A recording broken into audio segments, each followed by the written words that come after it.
Hello, my name is Merceditas Villanueva. I am an associate professor of medicine at Yale University School of Medicine. I am also the director of the HIV/AIDS care program here at Yale and a former president of the Connecticut ID Society. I'm very happy to participate in this lecture and this video recording entitled Hepatitis C Care for the Infectious Disease Physician. So my objectives today are to, 1, review the epidemiology of hepatitis C. Secondly, review the treatment guidelines using a simplified algorithm.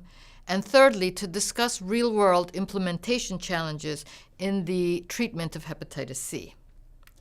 So let's start with epidemiology. It is currently estimated, and this is a revised estimate, that all over the world there are 70 million persons living with hepatitis C. The areas of greatest prevalence are highlighted in red and include the former Soviet Union. The United States, in yellow, is considered a moderate prevalent area for hepatitis C. And in fact, the national hepatitis C statistics estimate that about 3.5 million individuals are living with hepatitis C in the United States. In data from 2016, there were roughly 41,200 cases that were reported, but this may be an underestimate. So in terms of the epidemiology of hepatitis C in the United States, a famous report, the NHANES study, reported in 2007 that if you look at the most prevalent cases of hepatitis C in the United States, these were centered around persons who were in the 40 to 50 to 60 year age range. And if you look at the graph on the left, you can see that these were the so-called baby boomers.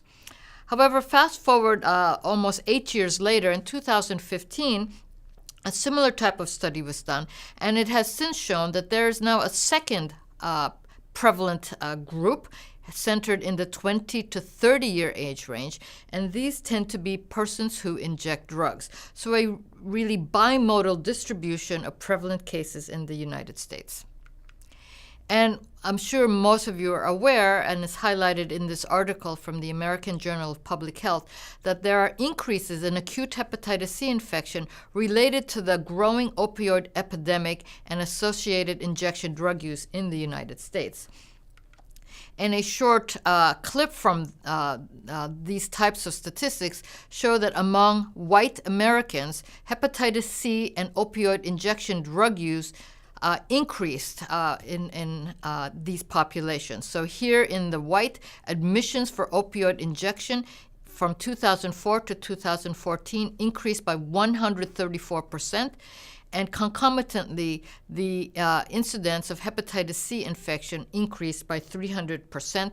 This is highlighted in the orange. Now, just parenthetically, if you look at persons who have both HIV and hepatitis C, there is a group that is shared, as shown in this Venn diagram. If it's estimated that 1.2 million Americans have HIV and 3.2 million have hepatitis C, the intersection of these is roughly 300,000 persons who have both viruses. This presents a specific challenge to those of us in the infectious disease community who treat both infections. So I want to fast forward into treatment guidelines. As I'm sure many of you know, that the evolution of hepatitis C therapy has really been revolutionary in our lifetime. So as a practitioner from early on, we used to use interferon back in the 1990s to the early 2000s. And then sometime around late 2009 to 2010, we started to have the first direct-acting agents. So the direct-acting agents, as you can see in this timeline, first included telaprevir and boceprevir. And then moving forward, there was a rapid development of new direct-acting agents, as shown here. And to the point where, at the current era, we have what are called pan-genotypic regimens. So the original regimens were concentrated for the treatment of hepatitis C genotype 1, but subsequently, we have now treatments for all the genotypes. So I'll go briefly into these. So in general terms, these direct-acting agents, which I'll refer to as DAAs from now on, are in three separate classes. The first class that came out were the NS3-4A protease inhibitors, and you will recognize these medications by their suffix, which ends in previr. So examples of these medications include glecaprevir, grazoprevir, paritaprevir, cimeprevir, and voxilaprevir. These are the ones that are currently on the market in various combinations. In terms of targeting hepatitis C replication, we have the NS5B polymerase inhibitors, and you will recognize this because of the suffix buvir. And the nucleotide DAA in this category is sofosbuvir, and one non-nucleoside inhibitor is dasabuvir.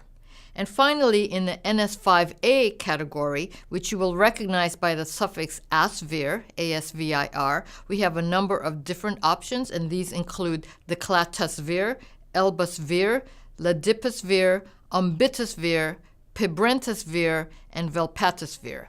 And so it is notable that resistance can be shared within classes, and also resistance mutants are sensitive to drugs from other classes.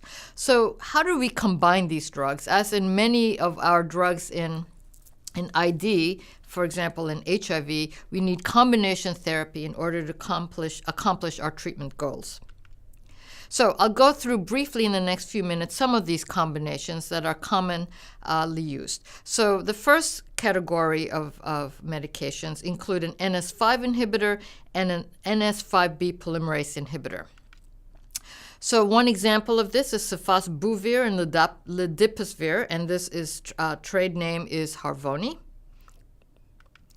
And also in this category is sofosbuvir and velpatasvir, which is a pan-genotypic regimen, and that is pictured here, and the trade name for that is Epclusa.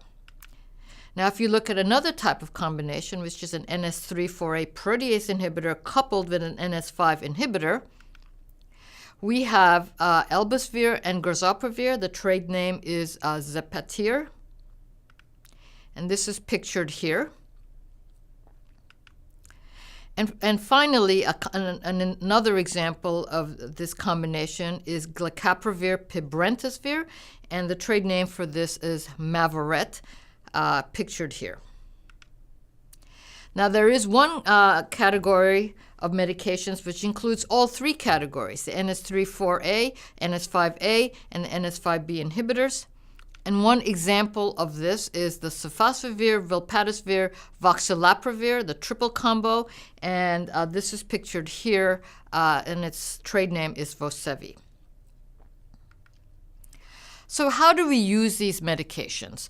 And so I'm going to approach this by using a case of a patient that I myself treated in the clinic. So this patient is a 62-year-old woman, and her past medical history is notable for HIV that was diagnosed in the 1990s, and she comes to me interested in starting hepatitis C treatment. Now, in terms of her HIV, her CD4 count is 415, her viral load is undetectable, and she is adherent to her antiretroviral regimen, which is Odefsey, which is TAF, FTC, and rilpivirine. Further lab work shows that her hepatitis C is genotype 4, which is a less common genotype here in the United States, but we do have folks who have genotype 4. Her hepatitis C viral load is 209,000, and she is treatment naive. So as an ID provider, if you have a patient like this, the first questions that should come up are, what workup should we initiate? How extensive should it be? And would you recommend treatment? And if so, what? So I would like to propose a more stepwise approach to hepatitis C management. Now, hepatitis C management has become so much more simplified these days, given the direct-acting agents, that many types of providers are actually prescribing treatment for hepatitis C. And so many infectious disease providers do provide hepatitis C care, but not all. And so for some of you, this may be an oversimplification, but for those of you who are not treating hepatitis C, this might inspire you to treat hepatitis C because it's actually, in general, less complicated. So I'm quoting this article by Kapadia et al. In Clinical Therapeutics, published in 2018, which actually provides a framework targeted at primary care providers, but is also useful for infectious disease providers. So the proposed framework looks like this. There are 5 steps. The first step is hepatitis C antibody testing with reflex RNA. I think this is pretty self-explanatory to infectious disease providers. Most laboratories actually do reflex RNA testing once a hepatitis C antibody test comes back as positive. The second step is focused on a simplified pre-treatment workup. And this is before you initiate treatment, what kind of workup should be done. Obviously, this would include a physical exam, laboratory testing, and we'll go over that in the next slide. It's important to do some degree of fibrosis staging and imaging if it is indicated. And I also want to emphasize that at this step, it is important to do a substance use assessment to help guide the nature of co-management.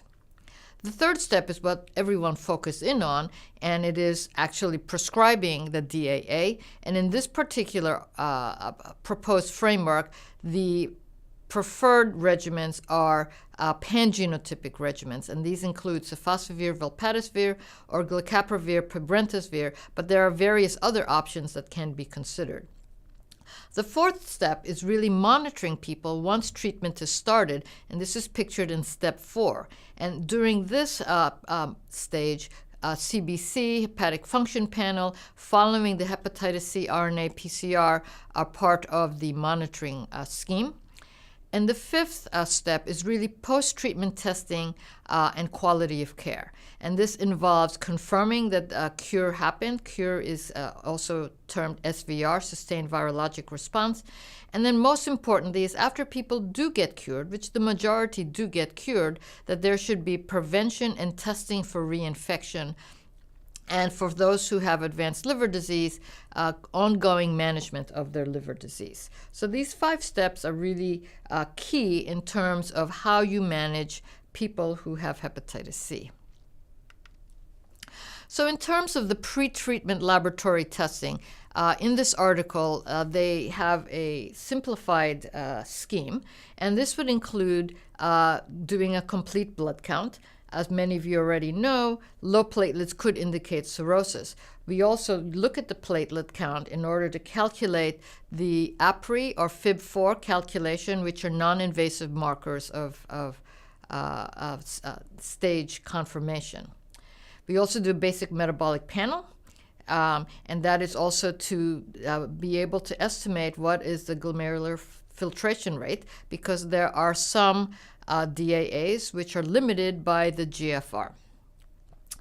The hepatic function panel, we also use this, it's self-explanatory, but we also get an idea of how the patient is doing. So if the albumin is low or the bilirubin is high, this may indicate cirrhosis or decompensated liver disease. The INR is also needed for APRI or FIB4 calculation. The INR is required for further staging because an elevated INR may indicate cirrhosis or decompensated liver disease.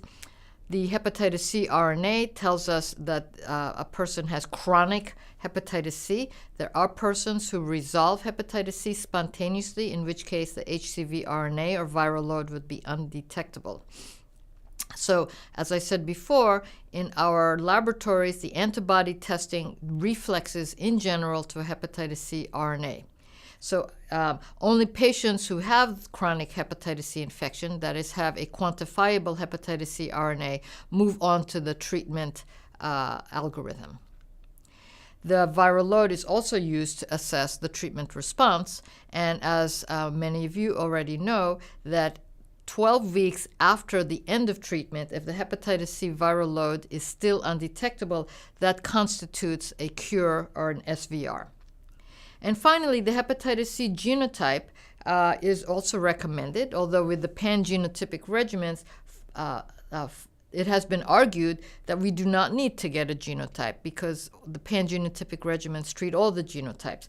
But there are still some issues with genotype 3 in terms of responsiveness to DAAs. So at this point, I would still recommend that we check a hepatitis C genotype. And finally, we do non-invasive tests for hepatic fibrosis, and I'll give you an example of this in the next slide. So I put here some useful clinical tools. So one clinical tool that I actually have on my phone as an app is pictured here. It's the Hepatitis C University of Washington website, and they have a tab called the Clinical Calculators tab. And I excerpted one of those calculators, which is the FIB4 or the Fibrosis 4 calculator, which is a very quick calculation. And you can, again, do this on your phone automatically. This particular calculation takes into account the age, the platelet count, the AST level. And this gives you a score, and if it's greater than 3.25, that is consistent with stage 3 or above. So that is a very important tool. It's not a perfect tool, but it gives you a quick estimate of what the patient's stage is. Another very useful clinical tool is the Hepatitis Drug Interactions website, which gives you a quick look at whether or not other medications that your patient may be on has any significant drug interactions. This is particularly important in persons who have both HIV and hepatitis C, where drug interactions can be a major factor. So going into actually choosing the regimen, I think many of us zone in exactly on the pan-genotypic regimens, but I want to take this apart a little bit. So in our patient who has genotype 4, what do we do in terms of treatment? So in this particular patient, we determined that she does not have advanced liver disease, does not have evidence of cirrhosis, and so what now? So I turned to the hcvguidelines.org, which is pictured here. It is an online set of guidelines that is updated very frequently. I find it extremely useful and is kind of my Bible in terms of managing hepatitis C, and it is vetted by the AASLD and the IDSA. There is also pictured here a guidance that you can download onto your mobile device. And so you can access this and you can see quickly how we should manage this particular patient. So if you go on this, you go on the tab for genotype 4, and then you look for treatment-naive genotype 4 patients without cirrhosis, and you see the various options. So in this particular patient, we can do, and these are in alphabetical order, we can do a pan-genotypic regimen, which is a daily fixed-dose combination of glecaprevir or pibrentasvir, or a daily fixed-dose combination of sofosbuvir velpatasvir. So both of these two regimens are pan-genotypic. We can also do a fixed-dose combination of elbasvir, grazoprevir, and this is a 12-week course. And that is not a pan-genotypic regimen, and a daily fixed-dose combination of ladipasvir, sofosbuvir, which is also effective for genotype 4. So these are the options that are presented on this website, and then you can discuss with the patient which of these regimens works best. Now, I do want to point out that since this patient has both HIV and hepatitis C, that some of you may be hesitant to treat these patients because in the past, hepatitis C and HIV was not a good combination. But with these DAAs, the persons living with HIV respond just as well to the current DAA-based treatment as HIV uninfected patients. So those of you who are old enough to have remembered the prior interferon era, recall that folks with HIV who used interferon-based regimens had half the response rates as those who did not have HIV. So this was clearly a disincentive to treating co-infected persons in the interferon era. And at this point in time, many studies have been done with the DAA regimens in co-infected individuals, and the recommendations are no different for people living with HIV and those who are mono-infected. However, I do want to point out that there are medication interactions that need to be taken into consideration. And there are these important interactions that exist for every HIV and hepatitis C medication class. And so the website that I recommended about the drug interactions is very useful, and you can look up these drug-drug interactions at every time. Frankly, I can't commit all of these to memory myself, and so these guidelines, quick tools are extremely useful. Another important thing is that do not interrupt HIV antiretroviral therapy during hepatitis C therapy. It's very important to continue the antiretrovirals during the DAA treatment. And finally, if for some reason no suitable hepatitis C regimen can be constructed, which is hardly the case these days, but occasionally this may happen, please consult the patient's HIV provider if you are not yourself the HIV provider looking for switching the antiretroviral therapy in order to accommodate the DAA. So I'd like to close by talking about some real-world implementation challenges. So the World Health Organization has actually created an ambitious plan for global viral hepatitis elimination. And this applies to both hepatitis C and hepatitis B. In terms of targets for hepatitis C and hepatitis B, for 2030, the goal is to reduce the incidence of hepatitis C by 90%, with a 30% reduction proposed by 2020. And the other goal is to reduce mortality due to hepatitis C and hepatitis B by 65%, so reduction in hepatitis C deaths. So these are ambitious goals, and the target in broader terms by 2030 under the Sustainable Development Goals is to end the epidemics of AIDS, tuberculosis, malaria, neglected tropical diseases, combat hepatitis, waterborne diseases, and other communicable diseases. So these are clearly lofty goals, but these targets theoretically can be achievable with the technology that we currently have. And in fact, if you look at the WHO website, they have they advocate that the major simplification and scale-up of hepatitis C treatment is now possible, and the WHO recommends offering treatment to all individuals diagnosed with hepatitis C infection who are 12 years of age or older, irrespective of disease stage. So is this feasible? So let's look at our own country and the hepatitis C continuum of care in the United States. And this is an older study from 2014, and this was a modeling study done by Yahia et al., in which they looked at the continuum of care from those who were chronically infected and to those who achieve SVR at every step of the way. So in this study, it was estimated that of 3.5 million Americans estimated to have chronic hepatitis C, only 50% were diagnosed and aware. 43% had access to care, 27% had hepatitis C RNA confirmed, that is, the viral load was done, 17% underwent a liver biopsy, 16% underwent a prescription of hepatitis C treatment, and only 9% achieved SVR. So this is clearly far short of the elimination goals that have been set for by the World Health Organization.